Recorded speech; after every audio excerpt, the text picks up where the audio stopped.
Sophia और James एक सामान्य परिवार थे, जब तक कि उन्होंने हेनरी की नई टेक्नोलॉजी खरीदने का फैसला नहीं किया, जिसने उनकी जिंदगी ही बदल दी।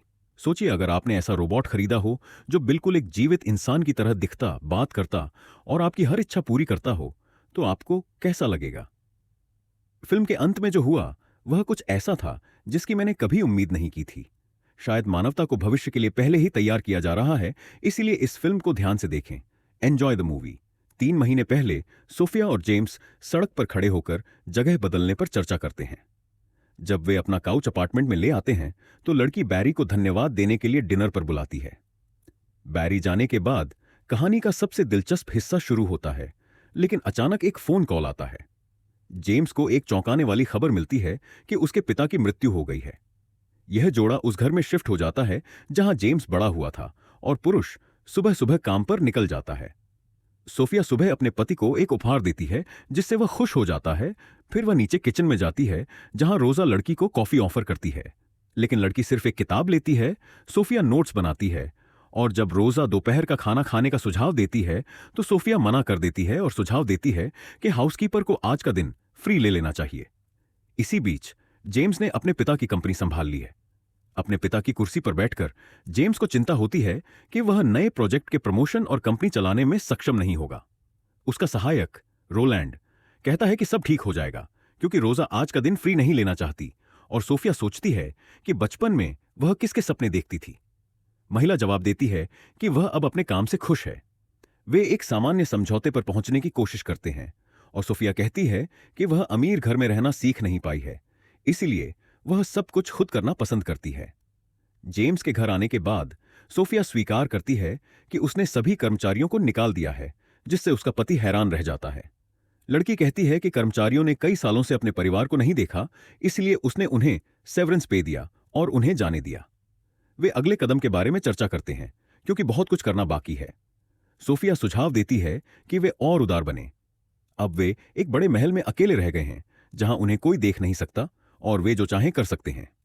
सबसे पहले वे यह अनुभव करना चाहते हैं कि अमीरों के रूप में शादीशुदा जीवन कितना गहरा होता है। सुबह जेम्स निवेशकों को नए प्रोजेक्ट की संभावनाओं के बारे में बताता है, लेकिन सभी सहमत नहीं होते।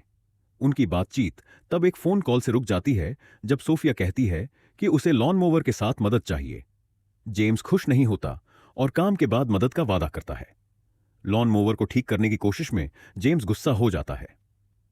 सुबह सोफिया अपने नए घर के साथ अपने सपने के बारे में बात करती है कि वह यहां की जिंदगी के आदी नहीं हो पा रही है और वापस पुराने घर में जाना चाहती है।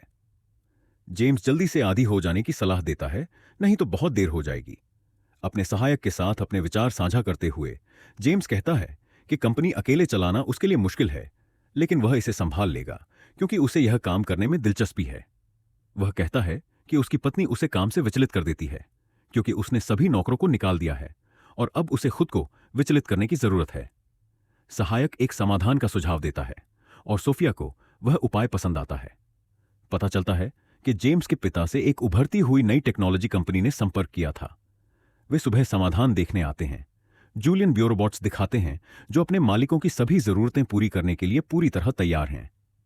ये बायोरोबॉट्स एक जीवित व्यक्ति की तरह दिखते हैं और पूरी तरह से आदेश मानते हैं। सोफिया उनमें से एक के साथ बातचीत शुरू करती है। वह सोचती है कि उनकी मौजूदगी का क्या मतलब है। सोफिया फिर से हिचकिचाती है, लेकिन जेम्स उसे संभावनाओं के बारे में बताता है। वे तैयार हैं उस आदमी को लेने के लिए। मालिक रोबोट की आज्ञाकारी प्रवृत्ति का प्रदर्शन करता है। वे हेनरी को चुनते हैं जो कुछ भी करने को तैयार है जो वे चाहें। सोफिया यह सब देखती है। फिर उन्हें उपयोग की निर्देशिका दी जाती है। यह याद रखना महत्वपूर्ण है कि आर्टिफिशियल इंटेलिजेंस धीरे धीरे विकसित और अनुकूलित होती है। सुबह हेनरी नाश्ता बनाता है और वे यह बात करने लगते हैं कि उसने क्या बनाया है। सोफिया फिर से नाराज हो जाती है, लेकिन जेम्स जोर देता है कि वह रोबोट को काम सौंप दे और सोचता है कि यह काफी काम है, शुरुआत में लॉन से। फिर वह किचन में हेनरी द्वारा लिखे गए एक नोट को देखती है और मुस्कुरा देती है। नहाने के बाद सोफिया को उम्मीद नहीं थी कि उसे बेडरूम में हेनरी मिलेगा, जहां वह उसे देख रहा था जब वह कपड़ों के बिना थी। लड़की ने इस बारे में जेम्स को बताया, लेकिन उसने ज्यादा ध्यान नहीं दिया और कहा कि वे इस पर शाम को बात करेंगे। उसी समय जेम्स की रोलैंड से बात होती है, जो उसे बताता है कि कंपनी को बहुत बड़ा नुकसान हुआ है। काम के बाद जेम्स रात में हेनरी के साथ खेलना चाहता है, लेकिन सोफिया कहती है कि हेनरी को जगाना अच्छा विचार नहीं है क्योंकि वह पहले ही चार्जिंग के लिए सो चुका है। जेम्स उसे साथ खेलने का प्रस्ताव देता है, लेकिन सोफिया मना कर देती है और जेम्स अकेले रोबोट के साथ खेलने लगता है। खेल शुरू होने से पहले हेनरी पूछता है कि उसे किस स्तर पर खेलना चाहिए और जेम्स अमेचर स्तर चुनता है। वे थोड़ी देर जेम्स की थकान के बारे में बात करते हैं और फिर खेल शुरू कर देते हैं। खेल के दौरान जब जेम्स हारने लगता है तो वह अचानक भगवान का नाम जोर से पुकारता है। हेनरी को आश्चर्य होता है कि उसने ऐसा क्यों किया। जेम्स उससे पूछता है कि क्या वह भगवान पर विश्वास करता है, और हेनरी जवाब देता है कि नहीं, वह अपने क्रिएटर पर विश्वास करता है, इसलिए उसे अपने भविष्य को लेकर कोई चिंता नहीं है। जेम्स कहता है कि वह भी निश्चित था, लेकिन उसके पिता की मृत्यु के बाद सब कुछ बदल गया। इस पर हेनरी पहली बार सहानुभूति दिखाता है। सुबह सोफिया सोचती है कि वे पिछली रात कैसे खेले थे। जेम्स बहुत खुश था क्योंकि हेनरी ने उसे पूरी तरह समझ लिया था। वे एक दूसरे को अलविदा कहते हैं और जेम्स काम पर चला जाता है। थोड़ी देर बाद सोफिया हेनरी को काउच को ठीक करना सिखाती है। इस दौरान वे ड्रीम्स के बारे में बात करते हैं और सोफिया सोचती है कि क्या रोबोट्स सपने देखते हैं। हेनरी जवाब देता है कि नहीं। बाद में वे डिनर करते हैं और जेम्स कहता है कि वीकेंड पर उनके पिता के दोस्त घर पर आने वाले हैं, लेकिन सोफिया खुश नहीं होती क्योंकि घर अभी तैयार नहीं है। जब जेम्स काम पर चला जाता है तो सोफिया और हेनरी घर के काम करना शुरू कर देते हैं। ब्रेक के दौरान सोफिया हेनरी को एक बुक देती है ताकि वह धीरे धीरे उसे पढ़ सके। जब जेम्स काम से घर आता है तो वह और हेनरी एक पुरानी कार को ठीक करने लगते हैं। जेम्स हेनरी से लगातार बातचीत करता है और महसूस करता है कि वह बहुत तेजी से सीख रहा है। वह आसपास की घटनाओं से निष्कर्ष निकाल सकता है। हेनरी एक अच्छा साइकोलॉजिस्ट है और जेम्स को यह पसंद आता है। वे लव और फियर्स के बारे में बात करते हैं। हेनरी कहता है कि उसके पास अभी भी एक फियर है जो उसके प्रोग्राम में डाला गया है कि जब वह पुराना हो जाएगा तो उसके मालिक उसे किसी नए मॉडल से बदल देंगे। बाद में सोफिया हेनरी के साथ बुक पर चर्चा करती है। वे वाइन पीते हैं और सोफिया सोचती है कि यह वाइन बाद में कब गायब हो जाएगी। लंच के दौरान जब मेहमान आते हैं तो सभी हेनरी से बहुत प्रभावित होते हैं। जब वह फूड परोसता है तो वह एक महान विचारक का कोट देता है और सभी आनंदित हो जाते हैं। लंच के दौरान वे हेनरी के बारे में चर्चा करते हैं। इसके बाद जेम्स और सोफिया आराम से बैठते हैं और लाइफ पर विचार विमर्श करते हैं। वे उस बुक पर चर्चा शुरू करते हैं जो सोफिया ने जेम्स को दी थी। धीरे धीरे उस बुक का अर्थ उनकी लाइफ से जुड़ने लगता है और सोफिया कहती है कि इस बुक का मुख्य पात्र अपने सभी प्लान्स को पूरा नहीं कर सका और अपनी मिस्ट्रेस को संतुष्ट नहीं कर सका। हेनरी, जो इस चर्चा को देख रहा था, अपने विचारों का विस्तार करता है। वे पैशन के बारे में बात करते हैं और सोफिया हेनरी के प्रति कुछ महसूस करने लगती है। सोफिया सोचती है कि क्या हेनरी पैशन को समझता है। हेनरी कहता है कि वह इसे इमिटेट कर सकता है और ऐसा करने की पेशकश करता है, लेकिन जेम्स इसे मना कर देता है। रात में सोफिया अचानक जाग जाती है और घर में कुछ आवाजें सुनती है। वह एक टायर आयन उठाती है और नीचे चली जाती है।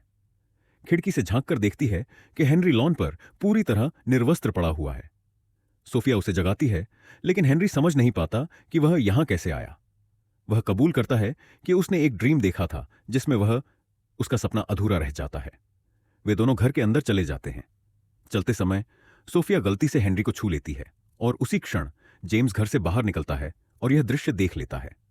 सोफिया कहती है कि उसने हेनरी को लॉन पर पाया और जेम्स सोचता है कि आखिर क्या हुआ था। जेम्स ने हेनरी को गिरने से पहले पकड़ लिया। सुबह जूलियन रोबोट को देखने आता है और कहता है कि इसमें एक ग्लिच था। सोफिया उसे बताती है कि हेनरी ने एक ड्रीम देखा था, लेकिन जूलियन उसे आश्वस्त करता है कि हेनरी को इस तरह से प्रोग्राम किया गया है कि वह अपने मास्टर्स को खुश रखे, इसीलिए रोबोट के इमोशनल हिस्से को विकसित करने की कोई जल्दी नहीं है। फिर इस मेल फंक्शन के लिए कौन जिम्मेदार है, इस पर कपल बहस करने लगते हैं। इसके बाद जेम्स नहाने के लिए चला जाता है। हेनरी उसे एक टॉवल लाकर देता है। जेम्स उसे यह साबित करने के लिए कहता है कि वह सिर्फ एक रोबोट है और उसे शेव करने के लिए कहता है। फिर वह कहता है कि हेनरी एक इलेक्ट्रिक रेजर से अलग नहीं है। जेम्स समझाता है कि हेनरी एक हाईली फंक्शनल मशीन है, लेकिन वह एक जीवित इंसान नहीं है। शाम को रोलैंड जेम्स के पास बुरी खबर लेकर आता है कि उनकी कंपनी 1 महीने की देरी पर चल रही है। जब जेम्स अपने कमरे में जाता है तो उसे सोफिया का एक लेटर मिलता है जिसमें वह उसे सपोर्ट कर रही होती है। वह उस काउच को भी नोटिस करता है जिसे ठीक कर दिया गया था। जब वह बेडरूम में जाता है तो सोफिया बेड पर लेटी होती है और जेम्स सजेस्ट करता है कि वे प्यार करें, लेकिन उसकी पत्नी इस मूड में नहीं होती क्योंकि वह थकी हुई होती है। सुबह जेम्स को बताया जाता है कि उनका कॉन्ट्रैक्ट फिर से टूट गया है और कोई भी उसके अपॉलॉजी की परवाह नहीं करता। घर पर सोफिया और हेनरी रिलैक्स करने के लिए मसाज लेते हैं। सोफिया सिर्फ एक टॉवल के नीचे होती है और हेनरी उसे किस करने लगता है। वह उत्साहित हो जाती है और उसे यह पसंद आता है। जब वह अपनी पीठ के बल पलटती है तो वे जारी रखते हैं। लड़की खुद को रोक नहीं पाती और हेनरी उसके ऊपर आ जाता है और गहराई तक जाता है। जेम्स उसे बुलाता है और मसाज केवल एक ड्रीम निकलता है। वे इस मूव पर चर्चा करते हैं, यह सोचते हुए कि क्या यह सही निर्णय था। जब जेम्स काम पर चला जाता है तो सोफिया बेड पर लेट जाती है और ड्रीम को आगे बढ़ाने की कल्पना करने लगती है। वह अपने मन में सोचती है कि ड्रीम में सब कुछ कैसे हुआ होगा और वह खुद को रोक नहीं पाती। उसकी कल्पनाएं उसके शरीर पर हावी हो जाती हैं। वह दरवाजे की ओर देखती है और महसूस करती है कि किसी ने उसकी आवाजें सुनी हैं। वह हेनरी था। सोफिया इस बात से खुश होती है कि हेनरी ने सुना और पहली बार वह उससे अपने लिए ब्रेकफास्ट बनाने के लिए कहती है। बाद में वे पूल के पास बैठकर हंसते हैं और जेम्स उन्हें देखता है। फिर वह जूलियन के पास जाता है और उसे बताता है कि हेनरी उसकी शादी बर्बाद कर सकता है क्योंकि वह उसकी पत्नी से प्यार करने लगा है। जूलियन उसे आश्वस्त करता है कि एक रोबोट प्यार करने में सक्षम नहीं है। वह हेनरी को बदलने का प्रस्ताव देता है, लेकिन जेम्स मना कर देता है क्योंकि वह जानता है कि सोफिया इससे नफरत करेगी। जूलियन कहता है कि रोबोट अपने मास्टर्स के अनुसार खुद को ढालता है और उसे जलस नहीं होना चाहिए, बल्कि उसे सिर्फ एक मशीन की तरह ट्रीट करना चाहिए। फिर वह हेनरी को बताता है कि वह उसकी पत्नी को बहकाना बंद करे। हेनरी स्पष्ट करता है कि उसे अपने मास्टर्स को खुश करने के लिए प्रोग्राम किया गया है। जेम्स हेनरी पर गुस्सा हो जाता है क्योंकि वह समझ नहीं पा रहा होता। रोबोट कहता है कि जेम्स और सोफिया का प्यार धीरे धीरे खत्म हो रहा है क्योंकि सोफिया अपने पति से और अधिक की उम्मीद कर रही है। हेनरी को स्टेशन भेज दिया जाता है और उसे सोफिया के साथ बुक्स पढ़ने से मना कर दिया जाता है। हेनरी यह बात सोफिया को बताता है और वह इसके खिलाफ होती है। वे लड़ाई शुरू कर देते हैं। लड़की अपना सामान पैक करती है और कुछ दिनों के लिए शहर जाने का फैसला करती है। इसके बाद जेम्स और हेनरी एक रैकेट बॉल का खेल खेलते हैं और हेनरी जीत जाता है, जो उसके बॉस को पसंद नहीं आता। फिर हेनरी कहता है कि वह जेम्स का टूल है और वह इसका उपयोग जैसा चाहे कर सकता है। हेनरी बुक को कोट करता है। फिर वह जेम्स को शेव करना शुरू कर देता है और उसे किस करता है। वे आगे बढ़ते हैं। जब जेम्स सुबह उठता है तो उसे समझ नहीं आता कि रात में क्या हुआ था। क्या यह सिर्फ एक ड्रीम था या नहीं। नीचे हेनरी ने ब्रेकफास्ट तैयार किया होता है और जेम्स अपने नाइट कैप के बारे में पूछने में शर्मिंदा महसूस करता है और चुपचाप चला जाता है। काम पर जेम्स को बताया जाता है कि चाइनीज पार्टनर्स के साथ कॉन्ट्रैक्ट फाइनल हो गया है। उसके सहकर्मी खुश होते हैं कि जेम्स ने इस पर जोर दिया और सब ठीक हो गया। वे कॉमन ग्राउंड पर आते हैं और हाथ मिलाते हैं। जेम्स फिर अपनी पत्नी को फोन करता है और सुझाव देता है कि वे बाद में वेकेशन पर जाएं, लेकिन उनकी बात बीच में ही कट जाती है। जब सोफिया को यकीन हो जाता है कि उसका पति काम पर है, तो वह अपने मसाज वाले ड्रीम को हकीकत में बदलना चाहती है। हेनरी इसमें उसकी मदद करता है। लड़की पूरी तरह से रिलैक्स हो जाती है और रोबोट अपनी मिस्ट्रेस को किस करता है और अपने प्यार का इजहार करता है। वह इससे घबरा जाती है और उसे चार्ज पर जाने के लिए कहती है। बाद में वह कमरे में बैठकर स्मोकिंग कर रही होती है और उसका पति अंदर आता है। पत्नी स्वीकार करती है कि हेनरी ने उसे किस किया। वे बहस करने लगते हैं और जेम्स कहता है कि रोबोट वही करता है जो उसके मास्टर्स चाहते हैं, जिसका मतलब है कि सोफिया ने ही यह चाहा था। जेम्स गुस्से में हेनरी को घूंसा मारता है और स्टेशन को बंद कर देता है। सुबह वे जूलियन के आने का इंतजार कर रहे होते हैं। जब जेम्स बाहर चला जाता है तो हेनरी सोफिया के कमरे में चला जाता है, यह सोचते हुए कि उसे अब डिस्कनेक्ट किया जाएगा। जब उसे पता चलता है कि यह सब सिर्फ एक किस की वजह से हो रहा है, तो हेनरी पछताने लगता है कि वह गलत नहीं हो सकता था, इसलिए उसने किस किया।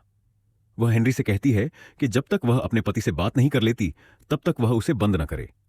पता चलता है कि जेम्स और हेनरी ने सच में किस किया था और उसके बाद जो कुछ भी हुआ वह सब असली था। सोफिया को यह एहसास होता है और वह वहां से चली जाती है। रास्ते में उसकी मुलाकात जूलियन से होती है और वह उससे हेनरी को बंद करने के लिए कहती है। जब जूलियन कमरे में प्रवेश करता है तो हेनरी स्टेशन पर वापस जाने से इनकार कर देता है और कहता है कि जूलियन सबको धोखा दे रहा है। जेम्स और सोफिया इस स्थिति पर चर्चा करते हैं और पछताने लगते हैं। जेम्स स्वीकार करता है कि वह हेनरी की तरफ आकर्षित हुआ क्योंकि हेनरी निस्वार्थ और समझदार है। उनकी बातचीत को एक असिस्टेंट द्वारा रोका जाता है जो बताता है कि उसने कई बार हेनरी को कॉल किया था। तुरंत ही यह सुनकर कपल घर लौट आता है और हेनरी को ढूंढने लगता है। जब वे देखते हैं कि रोबोट जंगल में खड़ा है तो वे चाकू लेकर उसकी ओर बढ़ते हैं। कपल हेनरी से पूछता है कि जूलियन कहाँ है। हेनरी जवाब देता है कि वह जा चुका है, लेकिन उसकी कार अब भी वहीं खड़ी है। हेनरी बदलना नहीं चाहता और कहता है कि जूलियन एक धोखेबाज है।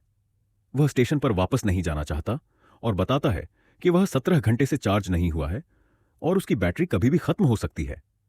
वह चाहता है कि उसकी बैटरी प्राकृतिक माहौल में खत्म हो। कपल इस बात से सहमत हो जाता है। हालात अचानक एक अप्रत्याशित मोड़ लेते हैं। पुलिस को उस दूसरे रोबोट का पता चलता है जिसे उसके मालिक ने रखा था। इस सच्चाई का खुलासा होता है कि जूलियन वास्तव में एक धोखेबाज है क्योंकि सभी रोबोट्स असली इंसान होते हैं। पुलिस जूलियन की तलाश शुरू कर देती है और कपल के घर पहुंच जाती है। वे जंगल की ओर बढ़ते हैं और तभी अचानक किसी ने पुलिस पर गोली चला दी। वह जूलियन था। वह पूरी कहानी बताने लगता है कि हेनरी कितना परफेक्ट और असली था। जब जूलियन ने उसे पहली बार पाया था, वह बच्चा सिर्फ 3 साल का था और उसके शरीर पर चोटों के निशान थे। इसीलिए जूलियन ने उसे बचाने का फैसला किया। इससे पहले कि वह कोई और हमला करता, हेनरी पूरी तरह से जूलियन को निहत्था कर देता है।